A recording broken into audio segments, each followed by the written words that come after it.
Hello everyone, welcome back to the channel. स्वागत है आपको आपके फेवरेट चैनल इंडो पाठशाला पर। आज की इस वीडियो में हम कवर करेंगे 5 जनवरी के महत्वपूर्ण करंट अफेयर्स को। लेक्चर कंटिन्यू करते हैं, देखेंगे अपना पहला प्रश्न है हमारा, on whose birth anniversary did the prime minister of India recently pay tributes. तो इनका नाम है Rani Velu Nachiyar. Option C correct है। एंड ये तमिलनाडु की रानी थी। यहाँ पर आप देख सकते हो, queen of Sivaganga, Tamil Nadu, first Indian queen to fight British rule, known as Veeram Mangai, जिसको विमेन कहा जाता था, and skilled in weapons, horse riding, archery, silambam and valari, built army with women's battalion Udaiyal, commander Kuyili become India's first women martyr. ये याद रख सकते हो। Allied with Hyder Ali and Gopala Nayakar. Next देखेंगे एंड यहीं पे आप देख सकते हो रानी वेल्लू नाचियार की तस्वीर। अगला प्रश्न हमारा, which global body recently published its annual global economic outlook 2026 highlighting risk from geopolitical fragmentation and AI disruption. तो यहाँ पर सही उत्तर हो जाएगा ऑप्शन बी, IMF। ठीक है, यहाँ पर आप देख सकते हो, ग्रोथ ट्रेंड की बात की जाए तो global growth expected to stabilise but faces strong challenges. Major risk की बात करें तो rising geopolitical fragmentation, disrupting trade and investment flows. बात करें यहाँ पर यह इम्पैक्ट की तो देख सकते हो, transformative for productivity, potentially disruptive for labour markets. Purpose क्या है? Serve as a guide for global economy policy making in a rapidly evolving landscape. आगे देखेंगे यहाँ पर कुछ इंपॉर्टेंट ऑर्गेनाइजेशन है जिनका आपको इस्टेब्लिश्ड ईयर लिखा गया है एंड साथ में हेड क्वार्टर्स भी है। तो ये काफ़ी ज़्यादा इंपॉर्टेंट है, आपको याद रखना पड़ेगा। सबसे पहले ADB Asian development bank establish किया गया था 1966 में। इसका हेड क्वार्टर है मनीला फिलीपींस में। WHO की बात करें तो 1948 में इस्टेब्लिश किया गया था जिनेवा स्विट्जरलैंड में। इसका हेड क्वार्टर है। एमनेस्टी इंटरनेशनल की बात करें तो 1961 में इस्टेब्लिश किया गया था एंड UK के लंदन में इसका हेड क्वार्टर है। फिर है UNDP United Nations Development Programme 1965, न्यूयॉर्क USA में इसका हेड क्वार्टर है। आसियान की बात करें तो 1967 में इसे इस्टेब्लिश किया गया था एंड हेड क्वार्टर है इंडोनेशिया के जकार्ता में। आगे है ICJ यानी इंटरनेशनल कोर्ट ऑफ जस्टिस, 1945 में इस्टेब्लिश किया गया था। हेड क्वार्टर है नीदरलैंड्स के द हेग में। नाटो की अगर बात करें तो 1949 में इस्टेब्लिश किया गया था। ब्रुसेल्स जो है, ब्रुसेल्स में इसका हेड क्वार्टर है, याद रखिएगा, बेल्जियम की जो राजधानी है। IMF की बात करें, जो भी हमने देखा पीछे, इंटरनेशनल मॉनेटरी फंड, 1945 में इस्टेब्लिश किया गया था। वॉशिंगटन DC अमेरिका में इसका हेड क्वार्टर है। सार्क की बात करें, जो सार्क कंट्रीज़ हैं, 1985 में इस्टेब्लिश किया गया था और जो नेपाल का काठमांडू है वहाँ पर इसका हेड क्वार्टर है। FAO इम्पॉर्टेंट है, एग्जाम में पूछा जाता है। फूड एंड एग्रीकल्चरल ऑर्गेनाइजेशन 1945 में इस्टेब्लिश किया गया था, इटली के रोम में हेड क्वार्टर है। EU की बात करें, यूरोपियन यूनियन की, तो 1958 में इस्टेब्लिश किया गया था। ब्रुसेल्स में है इसकी क्या हेड क्वार्टर। ठीक है, यूनिसेफ की बात करें तो 1946 में इस्टेब्लिश किया गया था, न्यूयॉर्क में हेड क्वार्टर है। ओपेक की बात करें तो 1960 वियना ऑस्ट्रिया में इसका हेड क्वार्टर है। कॉमनवेल्थ की बात करें तो 1931 में इस्टेब्लिश किया गया था, लंदन UK में हेड क्वार्टर है। ILO यानी इंटरनेशनल लेबर ऑर्गेनाइजेशन 1919 में इस्टेब्लिश किया गया था, जिनेवा स्विट्जरलैंड में हेड क्वार्टर है। अंकटाड की बात करें तो 1964 जिनेवा स्विट्जरलैंड में हेड क्वार्टर है। इंटरपोल 1923 में इस्टेब्लिश किया गया था, फ्रांस के लियोन में इसका हेड क्वार्टर है। World bank 1945 Washington DC head quarter. ANDB new development bank 2014 में इस्टेब्लिश किया गया है, चाइना के शंघाई में जो है इसका हेड क्वार्टर है। UNHCR की बात करें तो 1950 जिनेवा स्विट्जरलैंड में हेड क्वार्टर है। OECD यानी organisation for economic cooperation and development 1961 France के पेरिस में इसका हेड क्वार्टर है। यूनेस्को की बात करें तो अगेन यहाँ पर फ्रांस पेरिस में हेड क्वार्टर है, 1945 में इस्टेब्लिश किया गया था। यूनाइटेड नेशंस की अगर बात किया जाए तो 1945 में इस्टेब्लिश किया गया था, USA के न्यूयॉर्क में हेड क्वार्टर है। फिर आपका नॉन अलाइंड मूवमेंट NAM 1961 में इस्टेब्लिश किया गया था और जकार्ता में जो है इसका हेड क्वार्टर है। तो काफ़ी इंपॉर्टेंट स्लाइड्स है, PDF के लिए आप टेलीग्राम चैनल जरूर ज्वाइन करिएगा। आगे, which Indian state recently launched the green hydrogen mission 2030 to become a global hub for green hydrogen production. So right answer है ओडिशा, ऑप्शन सी करेक्ट हो जाएगा। यहाँ पर आप देख सकते हो गोल क्या है, position Odisha as a global hub for green hydrogen production and export. Energy base की बात करें तो harness solar and wind potential for sustainable growth. Policy support की बात करें यहाँ पे तो land allocation for projects, financial incentives for developers, creation of dedicated hydrogen park. Impact क्या होगा इसका, build a strong hydrogen ecosystem, enable decarbonization in hard to abate sectors, advance India's energy transition by 2030। यहाँ पर आप देख सकते हो। Next है, who has been approved for appointment as the chief justice of the Jharkhand high court. तो इनका नाम है जस्टिस महेश शरद चंद्र सोनाक। ठीक है, ये जो अभी झारखंड हाई कोर्ट के नए चीफ जस्टिस बन गए हैं। यहीं पे अगर हम बात करें तो देख सकते हो अप्रूव्ड किया गया है किसके द्वारा, द्रौपदी मुर्मू जो हमारी प्रेसिडेंट है उनके द्वारा। ठीक है, एंड अभी जो है बॉम्बे हाई कोर्ट में जज के रूप में ये काम कर रहे थे, अभी जो इनको चीफ जस्टिस बनाया गया है झारखंड हाई कोर्ट का। एंड नेक्स्ट देखेंगे, यहाँ पर कुछ इंपॉर्टेंट आर्टिकल्स हैं हमारे जो हाई कोर्ट से रिलेटेड हैं। सबसे पहले आर्टिकल 214 की बात करें तो deals with establishment of high courts. 215 की बात करें तो deals with high court जुडिक्शन and court of record. 216 की बात करें यानी 216 की बात करें तो deals with constitution of high courts. Article 217 जो है deals with the appointment and condition of the office of a जज ऑफ हाई कोर्ट। एंड बात करें आर्टिकल 218 की तो deals with the application of certain provisions relating to Supreme Court to high courts. Next है article 2019 deals with the oath और affirmation of by जजेस of high courts. फिर article 220 की बात करें तो deals with the restriction on practice after being a permanent जज। फिर यार 221 deals with the salaries and allowance of जजेस। 222 बात करें तो यहाँ पे deals with the transfer of जजेस from one high court to another. फिर यहाँ पे 223 जो है deals with the appointment of acting chief justice. And 224 की बात करें तो deals with the appointment of additional and acting जजेस। 224A की बात करें तो अपॉइंटमेंट ऑफ रिटायर्ड जजेस at sittings of high courts. 225 है deals with the jurisdiction of existing high courts. Deals with the power of high courts to issue certain writs. ये article 226 में है, इंपॉर्टेंट है, जरूर याद रखिएगा, काफ़ी बार एग्जाम में पूछा गया है। आर्टिकल 227 की बात करें तो deals with the power of superintendence over all courts by the high court. And 228 की बात करें तो deals with the transfer of certain cases to the high court. 229 deals with the officers and servants and expenses of high court. 230 की बात करें तो deals with the extension of jurisdiction of high courts to union territories. And 231 जो है deals with the establishment of one high court for 2 और more states. यहाँ पर सबसे ज़्यादा इंपॉर्टेंट जो आर्टिकल है वो आपका रीट वाला है, आर्टिकल 226। एंड यहाँ पर आप देख सकते हो हाई कोर्ट इस्टेब्लिशमेंट वाला and appointment of condition and the office of जज ऑफ हाई कोर्ट, ये इंपॉर्टेंट है। बाकी यहाँ पर ओथ वाला इंपॉर्टेंट है, थोड़ा याद रखिएगा। नेक्स्ट देखेंगे, which tennis player will become the oldest women to compete in Australian Open main draw at the age of 45। तो ये है वेनस विलियम्स, जो कि सेरेना विलियम्स की बहन है।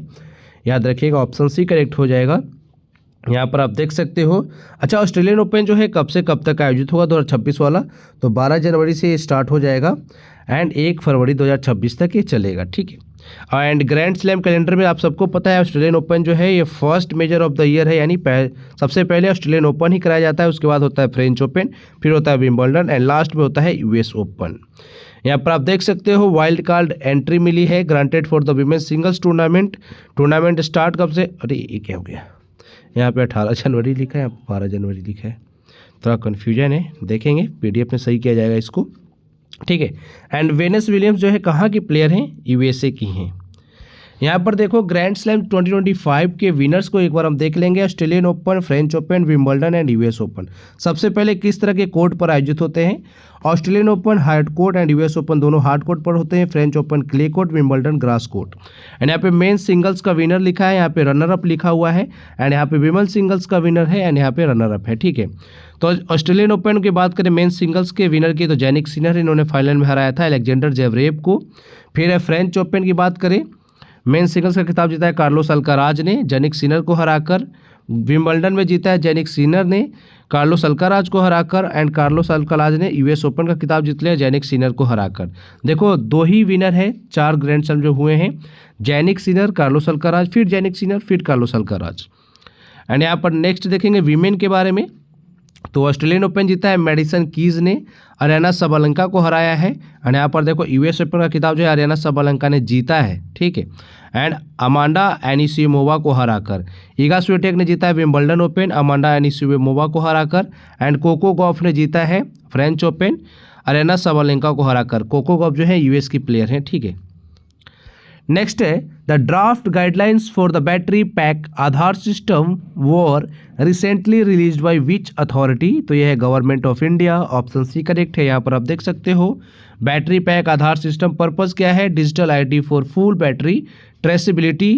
एंड यहाँ पर आप देख सकते हो कवरेज क्या किया जाएगा? EV and industrial batteries. बात करें यहाँ पे डाटा स्टोर्ड की, तो स्टैटिक में maker, specs, materials, carbon footprint. And dynamic की बात करें तो health cycles, thermal events, end of life. आगे देखेंगे इंपॉर्टेंट प्रश्न है हमारा जो कि पूछा जा रहा है कि अभी India recently concluded the Desert Vanguard 2026 joint military exercise with which country focusing on desert warfare tactics and interoperability। तो यहाँ पर सही उत्तर है ऑप्शन डी, इजिप्ट। ठीक है, यहाँ पर आप देख सकते हो बायलैटरल मिलिट्री एक्सरसाइज हुआ है दोनों देशों के बीच में, इंडिया एंड इजिप्ट के बीच में। नाम क्या एक्सरसाइज का? Desert Vanguard 2026। ये थोड़ा सा याद रखिएगा। फोकस एरियाज होगा एंड कहाँ पर हुआ है? Conducted in Egypt, harsh desert terrain. Focus area होगा desert warfare training, counter terrorism operation, special forces manoeuvres and integrated combat drills. Next यहाँ पर इंपॉर्टेंट एक्सरसाइजेस को कवर करेंगे जो भारत जो है किस किस में पार्टिसिपेट करता है एंड किस कंट्री के साथ करता है। यहाँ पर देखो 12th स्लिनेक्स एक्सरसाइज 2025 की बात करें तो भारत और श्रीलंका के बीच में हुआ है। Freedom Edge exercise 2025 South Korea, United States and Japan. 14th Bold Kurukshetra 2025 India and Singapore. Vinbax की बात करें तो India and Vietnam. 5th Samudra Shakti exercise 2025 India and Indonesia. जेपार्ड एक्सरसाइज 2025 मल्टीनेशनल यानी बहुत सारे कंट्रीज में पार्टिसिपेट करते हैं। 21st युद्ध अभ्यास 2025 की बात करें तो इंडिया एंड यूएसए, ये बहुत बार एग्जाम में पूछा था, याद रखिएगा युद्ध अभ्यास। जामाता एक्सरसाइज 2025 इंडिया और Japan. Varun 2025 India and France. Mitra Shakti 2025 India and Sri Lanka. Bright Star exercise 2025 multinational यानी बहुत सारे कंट्रीज इसमें पार्टिसिपेट करते हैं। इंद्र एक्सरसाइज 2025 की बात करें तो इंडिया और रसिया। फिर आपका Shyam India exercise 2025 India and Thailand. Pacific reach exercise जो है ये मल्टीनेशनल यानी बहुत सारे देश इसमें पार्टिसिपेट करेंगे। फर्स्ट IN रोकन एक्सरसाइज जो है इंडिया एंड साउथ कोरिया के बीच में हुआ है। 14th मैत्री 2025 की बात करें तो इंडिया एंड थाईलैंड। फिर आपका कोंकण 2025 एक्सरसाइज जो है इंडिया एंड यूके के बीच में। समन्वय शक्ति एक्सरसाइज 2025 इंडियन आर्मी ने किया है। प्रचंड शक्ति exercise 2025 Indian army technical display Indian army के द्वारा किया गया है ये। जैमेक्स एक्सरसाइज 2025 है आपका इंडिया एंड जापान। फिर है ऑस्ट्रोहीन 2025 इंडिया और ऑस्ट्रेलिया। फिर आपका sustainable power 1404 exercise India and Iran के द्वारा किया गया है ये। फिर आपका मालाबार एक्सरसाइज आप सबको पता है क्वाड कंट्रीज में पार्टिसिपेट करते हैं। अच्छा क्वाड कंट्री में 4 कंट्रीज है ना, आप चारों का नाम मुझे बताओ, ठीक है, चारों का आपको जो है नाम बताना है। फिर आपका 32nd SIMBEX exercise 2025 India and Singapore के बीच में आयोजित हुआ है। क्वाड कंट्री के मेंबर्स का नाम बताना है आपको। India's first mountain tunnel breakthrough has been achieved for which high speed rail project? तो ये आपका Mumbai Ahmedabad high speed rail, ठीक है, ऑप्शन सी करेक्ट हो जाएगा। यहाँ पर आप देख सकते हो माउंटेन टनल बनाए जाएंगे 5, Palghar Maharashtra, 1.5 kilometre and completed in 18 months, 18 महीने में ये कंप्लीट कर दिया जाएगा। फिर यहाँ पर बात करेंगे, अच्छा ये बन चुका है शायद, है ना, location between Virar and Boisar stations. And यहाँ पर आप देख सकते हो माउंटेन टनल्स टोटल 8 हैं, 7 महाराष्ट्र में एंड 1 गुजरात में। बाकी उतना हमारे लिए कुछ इंपॉर्टेंट है नहीं। सिटीज़ ये लिंक्ड करेगा साबरमती, अहमदाबाद, बड़ोदरा, सूरत, वापी, बोईसर, विरार, थाने, मुंबई। यहाँ पर आप देख सकते हो इसकी तस्वीर भी है, इस तरह से होगा, ठीक है। SPREE 2025 was launched by which organisation, तो इसको लॉन्च किया है ESIC ने। सबसे पहले स्प्री का फुल फॉर्म देखो, scheme for promotion of registration of employers and employees, ठीक है। एंड यहाँ पे बात करें एसिक की, तो इसका भी देखेंगे, ये देखो एसिक का फुल फॉर्म है एम्प्लॉयज़ स्टेट इंश्योरेंस कॉरपोरेशन। एक स्टैट्यूटरी बॉडी है जो कि काम करती है ministry of labour and employment के अंडर में, ठीक है। It is manage by employees state insurance corporation according to rules and regulations stipulated in ESI act 1948 and it was founded in, कौन से ईयर में फाउंड किया गया था, 1952 में, एंड डेट थी 25 फरवरी, ठीक है। स्प्री का मैंने आपको फुल फॉर्म बताया। ऑब्जेक्टिव क्या है इसका, to expand ESI coverage by providing a one time opportunity for unregistered employers and left out workers including contractual and temporary staff to enrol under the ESI act, ठीक है। आगे देखेंगे यहाँ पर कुछ इंपॉर्टेंट रिसेंट की स्कीम्स हैं, किस गवर्नमेंट के द्वारा लॉन्च किया गया है या फिर किस ऑर्गेनाइजेशन के द्वारा, वो सारा यहाँ पे मेंशन है। Nijut Moina scheme Assam government, Abhay Hastam scheme Telangana government, Deendayal sports scheme Indian postal department के द्वारा लॉन्च किया गया है, याद रखिएगा। मुख्यमंत्री बाल पौष्टिक आहार योजना, अच्छा पौष्टिक आहार योजना Himachal Pradesh. Vigyan Dhara scheme department of science and technology. Mission Vasundhara 3.0 Assam government. Anna Darpan initiative food corporation of India. Mukhyamantri Maiya Samman Yojana Jharkhand government. Project Pari cultural ministry के द्वारा इसको लॉन्च किया गया है। CM youth working training scheme Maharashtra government. Kulhari Band Panchayat Abhiyan Rajasthan government. Subhadra scheme most important जरूर याद रखिएगा ओडिशा गवर्नमेंट। फिर आपका Shramik Basera scheme Gujarat government. Project नमन की बात करें तो इंडियन आर्मी के द्वारा लॉन्च किया गया है। CM साथ स्कीम की बात करें तो कल्चर मिनिस्ट्री जो है त्रिपुरा की उसने लॉन्च की है। फिर आपका स्कैम से बचो अभियान इंपॉर्टेंट है, याद रखिएगा, मेटा के द्वारा लॉन्च किया गया है। मुख्यमंत्री सुख शिक्षा योजना हिमाचल प्रदेश। युवा उद्यमिता विकास अभियान योजना उत्तर प्रदेश। लाडा भाऊ स्कीम या फिर लाके लड़की स्कीम जो है आपका महाराष्ट्र गवर्नमेंट। हेल्थ साथी स्कीम पेटीएम के द्वारा लॉन्च किया गया है। एंड संपूर्णता अभियान जो है यह नीति आयोग ने लॉन्च किया है, नीति आयोग के द्वारा लॉन्च किया गया, जो इंपॉर्टेंट है, याद रखना। फिर Mamadi Doumbouya has been elected as the president of which country, तो इनको जो है गिनी का नया प्रेसिडेंट बनाया गया, ऑप्शन बी करेक्ट है। बात करें गिनी की कैपिटल की तो वो है कोनाक्री एंड यहाँ पे लैंग्वेज चलती है फ्रेंच। प्राइम मिनिस्टर है बैह ओयरी, ठीक है। एंड गिनी जो है कोस्टल कंट्री है in west Africa, formerly known as French Guinea, पहले इसको फ्रेंच गिनी के नाम से जाना जाता था। यहाँ पर आप लोकेशन देख सकते हो गिनी की। बॉर्डर कंट्रीज की बात करें तो माली है, इधर फिर आइवरी कोस्ट है, लिबेरिया है, सियरा लियोन है, यहाँ पे गिनी बिसाऊ है एंड सेनेगल है, ठीक है। नेक्स्ट देखेंगे, फिर अब हम रिवाइज करेंगे 4 जनवरी के महत्वपूर्ण करेंट अफेयर्स को। वैसे तो इसकी वीडियो आई नहीं है 4 जनवरी की, लेकिन PDF जो आपको टेलीग्राम चैनल पे दे दिया जाएगा, ठीक है। World braille day celebrated on 4 January. Air marshal जो नागेश कपूर है, इनको चार्ज दिया गया है vice chief of air staff, ठीक है। Recently Bulgaria become 21st member of eurozone, bringing it closer to full European integration. Assam जो है first India to constitute in 8th pay state pay commission. फिर बात करें GIS based single window digital platform की, तो national land record system watch launched to enable transparent and citizen centric access to land and property data. Draupadi Murmu जो इन्होंने launch किया series of initiative under ASOAR in New Delhi. फिर यहाँ पे path genie की बात करें, has been developed to fast track drug discovery as announced by the ministry of science and technology. Gujarat government की बात करें तो has constituted a core committee and task force to protect it's energy infrastructure from cyber attacks. फिर है the powerful bomb cyclone that caused severe winter weather power outages and major travel disruption recently struck northern United States region. फिर यहाँ पर हम देखेंगे कुछ practice question series होता है हमारा, जो आपके एग्जाम्स के लिए इंपॉर्टेंट होते हैं। पहला प्रश्न है, which article of the Indian constitution empowered the president to dissolve the Lok Sabha. So ये आर्टिकल है आपका आर्टिकल 85 बी ऑप्शन करेक्ट है। यहाँ पर आप देख सकते हो आर्टिकल 85 में मेंशन है कि Indian constitution governs the session of parliament and it dissolution and propagation. The president can call each houses of Parliament to meet at a time and place of their choosing. The President can prorogue the houses or either house and the President can dissolve the House of the People। यहाँ पर आप देख सकते हो लिखा हुआ है, ठीक है। नेक्स्ट देखेंगे, at which host city did the Indian shooting team secure 16 medals during the 2025 Deaf Olympics। तो यहाँ पर कहाँ पर हुआ था, ये टोक्यो में हुआ था। ऑप्शन बी करेक्ट हो जाएगा।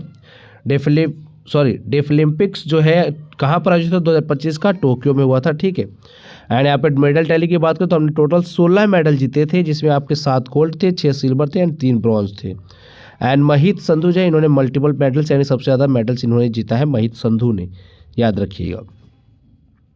एंड यहाँ पर देखो India won total 20 medals, 9 gold, 7 silver and 4 bronze at deaf Olympics 2025। Indian shooters accounted for 16 medal. अच्छा, यहाँ पे देखो एक इंपॉर्टेंट चीज़ है, हमने टोटल मेडल जीते हैं 20, ठीक है, जिसमें से 16 मेडल जो इंडियन शूटर्स ने जीते हैं वो यहाँ पर है, ठीक है। इंडियन शूटिंग टीम ने कितने जीते हैं, तो 16 टोटल। ऐसे हमने टोटल कितने जीते हैं, 20 मेडल्स, जिसमें 16 जो है इंडियन शूटर्स लेके आए हैं। आगे देखो, द वोहरा कमेटी रिपोर्ट 1993 जो कब आई थी, 1993 में आई थी ना, was related to which one of the following areas. तो वोहरा कमेटी किससे रिलेटेड है, रिलेटेड है आपके इलेक्ट्रल रिफॉर्म से। ऑप्शन बी करेक्ट है। काफ़ी इंपॉर्टेंट प्रश्न है, बहुत बार एग्जाम में आ चुका है। फिर यहाँ पर देखो कुछ और इंपॉर्टेंट कमिटीज़ हैं। Rajamannar committee central state relation, बहुत बार पूछा गया है। Gyan Prakash committee cabinet committee on prices. Goswami committee election commission से रिलेटेड है। And the Vohra committee was formed in 1993 to investigate the nexus between politicians and criminals. आगे आपका प्रश्न देखो, RRB NTPC CBT 2 2022 and SSC stenographer 2024 में पूछा गया है, the Begampuri mosque was built during the reign of which of the following rulers of the Delhi sultanate. तो यहाँ पर सही उत्तर हो जाएगा ऑप्शन डी, मोहम्मद बिन तुगलक, ठीक है। यहाँ पर देखो, Mohammad bin Tughlaq had the Begampuri mosque constructed as the primary mosque for Jahanpanah the century of the world his new city in Delhi. One of the biggest mosques in the city is called Begampuri masjid, ठीक है। आगे देखो, अच्छा ये क्या है, खान आई जहाँ जो है the son of Mughal Khan and the prime minister of Firoz Shah constructed it in 12th century. Next है, एक आपके लिए प्रश्न है, after independence cooperatives become an integral part of which planning initiative in India, green revolution, operation flood, 5-year plans या फिर industrial policy resolution. इस प्रश्न का उत्तर आपको कमेंट बॉक्स में लिखना है। अगर आपको नहीं पता है तो गूगल से सर्च करके लिखिए, लेकिन लिखना जरूर है, ठीक है। एंड देखो एनटीपीसी 2025 में प्रश्न आ चुका है। अच्छा, एक इंपॉर्टेंट चीज़ है आप लोगों के लिए, अगर आपका मन हो तो आप परचेस कर सकते हो। देखो जनवरी टू जून 2026 मंथली का एमसीक्यू का जो है हमने नया फोल्डर अपने ऐप पे क्रिएट कर दिया। 65 में आपको जो है 6 मंथ का करेंट अफेयर मिलता है एंड मंथली करेंट अफेयर्स का पीडीएफ जो है हमारा पेड ही होता है। टॉपिक वाइज करेंट अफेयर्स आपको जनवरी टू जून तक का मिलेगा 65 में ही, ठीक है। अभी आप परचेस कर सकते हो। एंड डेली करेंट अफेयर्स की जो पीडीएफ है, जो अभी हम डेली करेंट अफेयर्स कर रहे हैं, इसकी पीडीएफ अगर आप 12 मंथ्स का लेते हो तो आपको जो है 251 में मिलेगा एंड जनवरी टू जून का लोगे तो 151 का मिलेगा। अगर आपको 6 मंथ का चाहिए तो आप ये वाला परचेस कर सकते हो 151 वाला। एंड अगर आपको 12 मंथ्स यानी 12 महीने के चाहिए जनवरी टू दिसंबर के, तो तब जो है 251 का लेना, ठीक है। ये आपके ऊपर है, आपका मन करे तो लीजिए, क्योंकि देखो डेली करंट अफेयर्स की पीडीएफ जो हमारी काफ़ी शानदार होती है, आपने कंटेंट देखा भी है।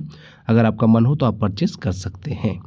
आज के वीडियो में इतना ही है। Thank you for watching video, thank you so much.